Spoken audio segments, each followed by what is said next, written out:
The book of 2 Samuel. Chapter 14 verse 1 to 33.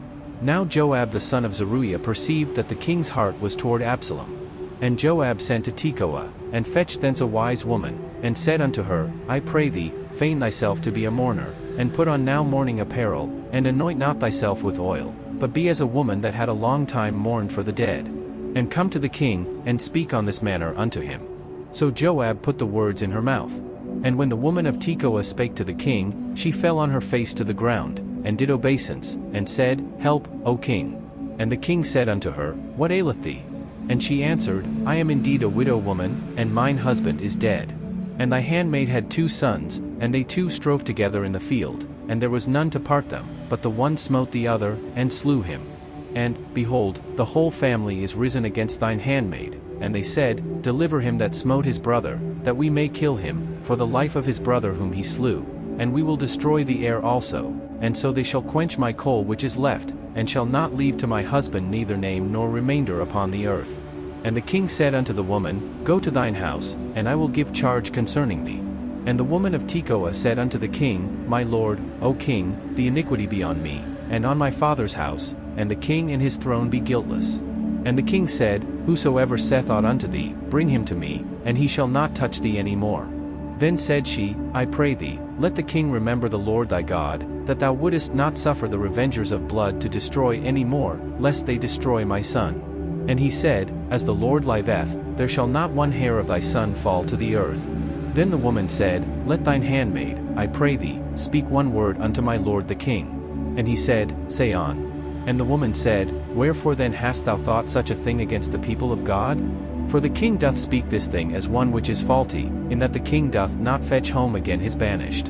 For we must needs die, and are as water spilt on the ground, which cannot be gathered up again, neither doth God respect any person, yet doth he devise means, that his banished be not expelled from him. Now therefore that I am come to speak of this thing unto my lord the king, it is because the people have made me afraid. And thy handmaid said, I will now speak unto the king, it may be that the king will perform the request of his handmaid. For the king will hear, to deliver his handmaid out of the hand of the man that would destroy me and my son together out of the inheritance of God. Then thine handmaid said, The word of my lord the king shall now be comfortable, for as an angel of God, so is my lord the king to discern good and bad, therefore the Lord thy God will be with thee. Then the king answered and said unto the woman, Hide not from me, I pray thee, the thing that I shall ask thee. And the woman said, Let my lord the king now speak. And the king said, Is not the hand of Joab with thee in all this? And the woman answered and said, As thy soul liveth, my lord the king, none can turn to the right hand or to the left from aught that my lord the king hath spoken. For thy servant Joab, he bade me, and he put all these words in the mouth of thine handmaid. To fetch about this form of speech hath thy servant Joab done this thing, and my lord is wise, according to the wisdom of an angel of God, to know all things that are in the earth. And the king said unto Joab, Behold now, I have done this thing, go therefore, bring the young man Absalom again. And Joab fell to the ground on his face, and bowed himself, and thanked the king. And Joab said, Today thy servant knoweth that I have found grace in thy sight, my lord, O king, in that the king hath fulfilled the request of his servant. So Joab arose and went to Geshur, and brought Absalom to Jerusalem. And the king said, Let him turn to his own house, and let him not see my face. So Absalom returned to his own house, and saw not the king's face.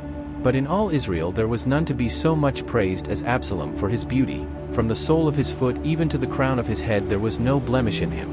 And when he polled his head, for it was at every year's end that he polled it, because the hair was heavy on him, therefore he polled it, he weighed the hair of his head at 200 shekels after the king's weight. And unto Absalom there were born 3 sons, and 1 daughter, whose name was Tamar, she was a woman of a fair countenance. So Absalom dwelt 2 full years in Jerusalem, and saw not the king's face. Therefore Absalom sent for Joab, to have sent him to the king, but he would not come to him, and when he sent again the second time, he would not come. Therefore he said unto his servants, See, Joab's field is near mine, and he hath barley there, go and set it on fire. And Absalom's servants set the field on fire. Then Joab arose, and came to Absalom unto his house, and said unto him, Wherefore have thy servants set my field on fire? And Absalom answered Joab, Behold, I sent unto thee, saying, Come hither, that I may send thee to the king, to say, Wherefore am I come from Geshur? It had been good for me to have been there still, now therefore let me see the king's face, and if there be any iniquity in me, let him kill me. So Joab came to the king, and told him, and when he had called for Absalom, he came to the king, and bowed himself on his face to the ground before the king, and the king kissed Absalom.